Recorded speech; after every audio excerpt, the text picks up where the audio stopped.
Секоја сабота во ова време, браќи и сестри, ние зборуваме и размислуваме како да бидеме подобри мисионери во нашите цркви и во нашиот живот. Денеска би размислувале за наслов кој гласи да се чуваме од лажното евангелие.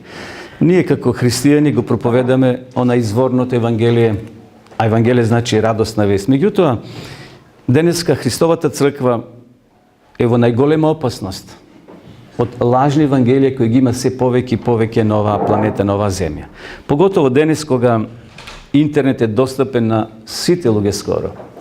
Се читаат разни постови, се читаат разни пораки, се пласираат разни информации, некои можеби неиспроверени, многу цитати кои наизглед се цитати од Библијата или од некои други христијански писатели, но кога ќе ги отвориме, кога ќе ги малце проанализираме, гледаме дека тие се фалшливи или не водат во некоја друга насока, во друг правец. И затоа, еве, во ова време кое пред нас, ќе размислуваме за како да се сочуваме од лажните евангелија. Ајде да отвориме во Галатјаните 1 глава, 6 стих и да видиме на што апостол Павле не предупредува нас денеска како генерација кои живеат пред второто Христово доаѓање.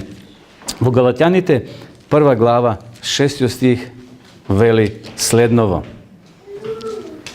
Се чудам дека така брзо се одвратувате од оној кој ве повика во Христовата благодат и преминувате кон друго евангелие. Очигледно, браќи и сестри, дека и во времето на апостол Павле имало луѓе, имало христијани кои го проповедале лажното евангелие, но имало и верници кои така лесно се лепеле за така нареченото лажно евангелие. Денеска Христовата црква е во голема опасност. Кога велам Христовата црква, мислам на тебе и на мене, како Христови следбеници, да бидеме заведени. И затоа, секоја информација која ќе ја прочитаме, дали на интернет, или ќе ја слушнеме, или во некоја книга ќе прочитаме, да ја провериме дали навистина таа информација е точна, верна и е од Бога дадена. Наистина, денеска постои оној тренд. Гледај тој што прави, гледај го ова, види го ова. Како информација што може да биде спротивна на вистината и да не заведе или пак да предизвика соблазна кај нас. Нашиот Господ Исус Христос и апостол Павле, браќи и сестри, не предупредуваат уште многу одамна, но еве ќе прочитаме неколку изјави од Исус Христос. Матеј 24, знаете, таа глава е посветена токму на сите тие лажни работи што ќе се случат пред Христовото второ доаѓање и ќе се случат секако и големи знаци. Но Исус вели, внимавајте. Матеј 24, 23, еве го текстот. А ако некој ви рече тогаш, еве Христос е тука или таму, што да правиме ние? Не верувајте, вели. Не верувајте.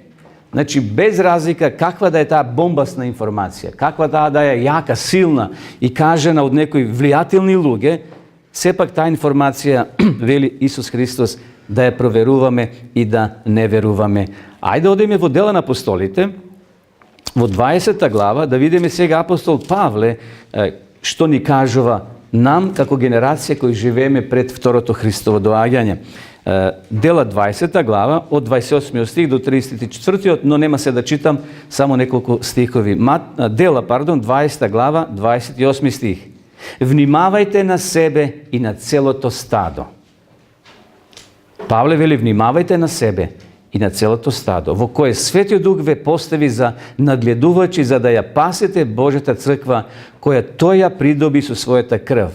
И сега ве што вели, јас знам дека по моето заминување ќе навлезат меѓу вас свирепи волци, кои нема да го штедат стадото, а и од вас самите ќе се подигнат мажи, кои ќе зборуваат изопачено, за да ги одвлечат учениците по себе. Затоа бдејте и помнете дека 3 години, ноќ и дење, не прекратив да го советувам со солзи секој еден од вас. И читајте сега до 34 стих, Павле јасно и гласно нагласува дека ќе се појават после заминувањето на Павле, вели, односно после смртта на овие великани, на овие апостоли. А кое време е денеска, браќи и сестри? 2000 години повеќе од животот на апостол Павле. Меѓутоа интересно, Павле вели, од вас ќе се појават мажи и жени. Значи, ќе има отпад, ќе има луѓе кои биле влијателни, но ќе отидат по свој пат, од разни икс причини. И тие ќе покушат, вели, да пласират лажно евангелие. Нема да го штедат стадото, односно овците. Интересно, тоа лажно евангелие кој денеска е во оптек и се повеќе личи како да е вистинско, ќе биде пропратено со чуда, со многу активности, наизглед многу привлечни. И ако не ја знаеме правата вистина, лесно ќе бидеме прелажени. И сега се поставува прашање, како или што му нуди лажното евангелие на овој свет? Број 1. Лажен Христос, Матеј 24:24. И ќе се појава таму, вели, лажни Христоси, со цел да ги прелажат избраните. Второ, лажна жртва. 1 Коринтјаните 10:15-18.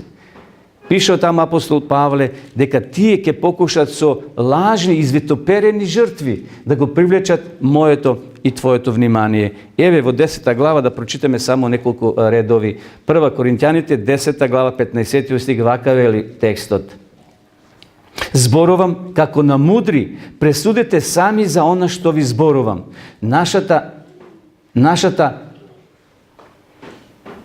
Чашата на благословот што ја благословуваме, не ли е заедништво на Христовата крв? Лебо што го раскршуваме, не ли е заедништво на Христовото тело? Затоа што лебот е еден и ние сме многу, само едно тело сме, зашто сме од еден леб, имаме заедница. И сега слушате што пишува. Наблюдувајте го земјот Израел, они кои ги јадат жртвите, не се ли во заедница со жртвеникот? Па што сакам да речам? Дали жртвувањето на идолите е нешто или дека идолот представува нешто? Не, туку дека она што народите го жртвуваат, им го жртвуваат на бесовите, а не на Бога. Јас не сакам вие да бидете во заедница со бесовите. Гледате, имало верници, имало водачи кои правиле лажни жртви. Ги жртвувале на идоли и тоа го објаснувале како жртва на Бога. Број 3. Лажите учители ќе имаат лажни ритуали. Марко 7, од 7 до 13.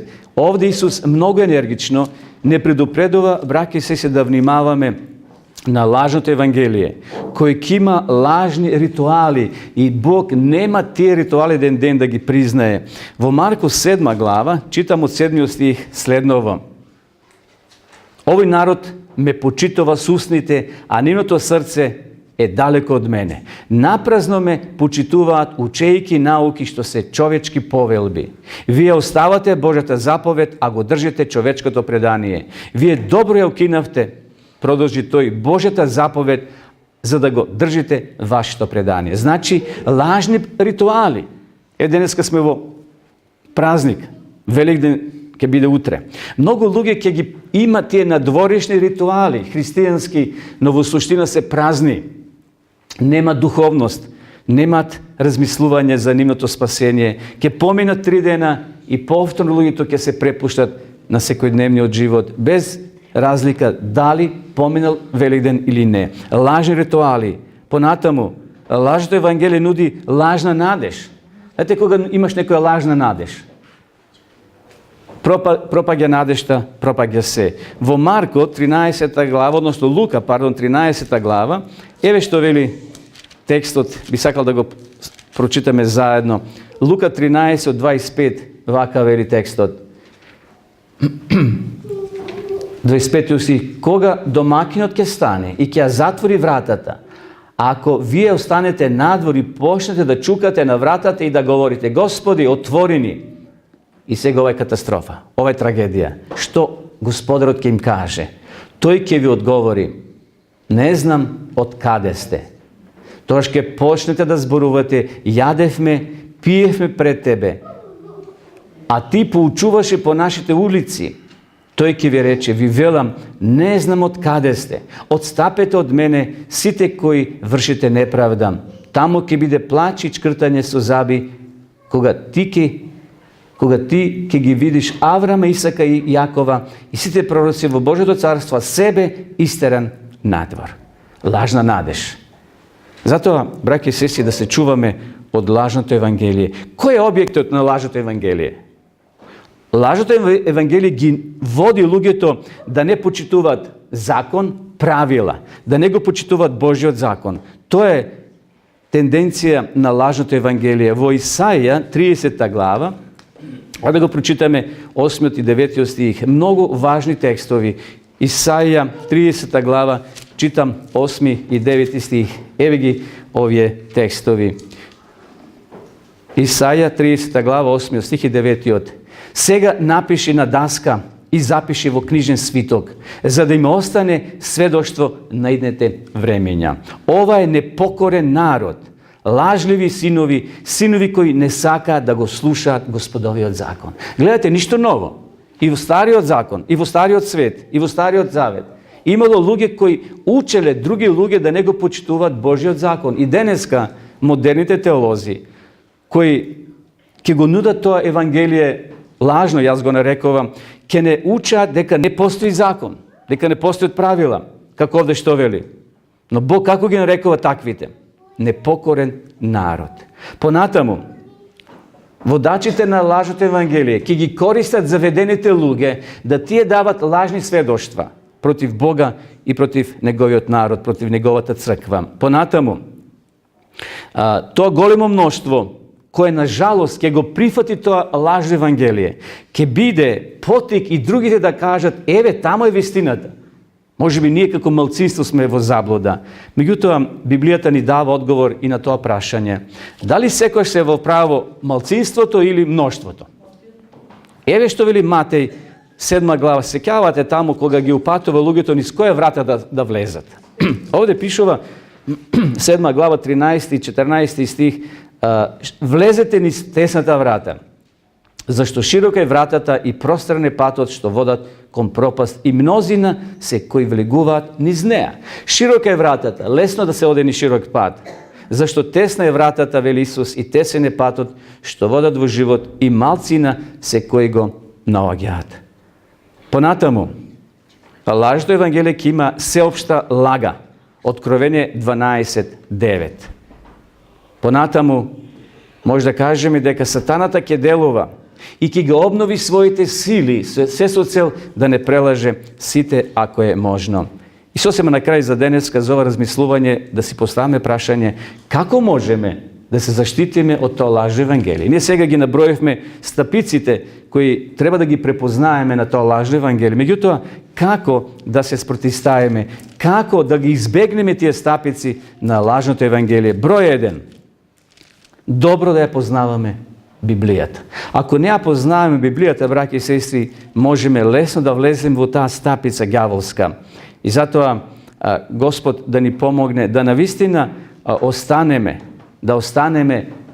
лојални на Бога преку неговата реч, преку Библијата. Во Матеј 22:29 би прочитал само една цртичка, односно една реченица. Исус им одговори и рече: во заблуда се, зашто тие не ги знаат писмата, ниту Божјата сила.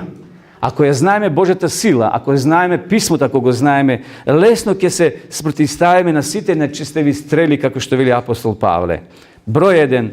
Добро да ја познаваме Библијата, односно Светото писмо. Второ, да се повикуваме на Божите заповеди. Кога секој ќе ни даде лажна надеж дека Библијата не е битна, дека заповедите не се повеќе важни, тогаш да му ги цитираме овие зборови. Исаија 8:20 вака вели: покрај законот, покрај сведоштвата, ако не зборуваат според ова слово, што нема во нив?